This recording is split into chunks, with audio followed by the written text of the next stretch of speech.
Alors, les conditions d'accueil des enfants de moins de 3 ans dans les crèches sont un sujet central pour les parents et les enfants. Les conditions de sécurité sont-elles respectées?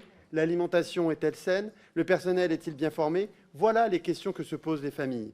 Cette proposition de loi vise à prendre des mesures d'urgence pour protéger les enfants accueillis en crèche privée à but lucratif. Après les révélations concernant les crèches privées, notamment dans le livre Les Ogres de Victor Castanet, beaucoup d'entre nous se sont légitimement demandé comment en est-on arrivé là. La réponse est simple. La même logique est à l'œuvre dans tous les services publics. On privatise et on met en concurrence.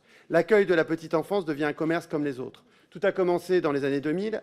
Avant, seules les communes et les associations assuraient l'accueil collectif de la petite enfance. Petit à petit, les collectivités et l'aide de l'État aux structures lucratives, les créations d'établissements privés lucratifs ont progressé 10 fois plus rapidement que dans le public, avec à la clé des bénéfices records pour les grands groupes comme Babylou, dont le président fait partie des 500 plus grandes fortunes de France. Tout cela se fait bien sûr au détriment de la qualité de l'accueil et des conditions de travail des personnels des crèches.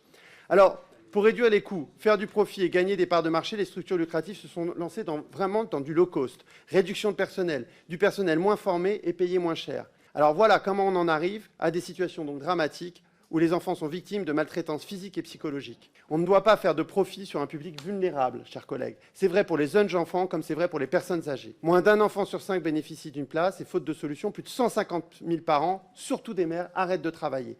Alors au-delà des mesures d'urgence qui sont proposées ici et que nous voterons, même si j'ai exactement les mêmes interrogations que ma collègue Sophia Chikiro sur certains amendements, et je vous suggère d'ailleurs de les retirer, il est urgent de revenir sur l'ensemble de la logique de privatisation des crèches et sur leur mode de financement qui donne lieu à de nombreuses dérives. C'est pour ça qu'il faut, à mon avis, retirer les amendements.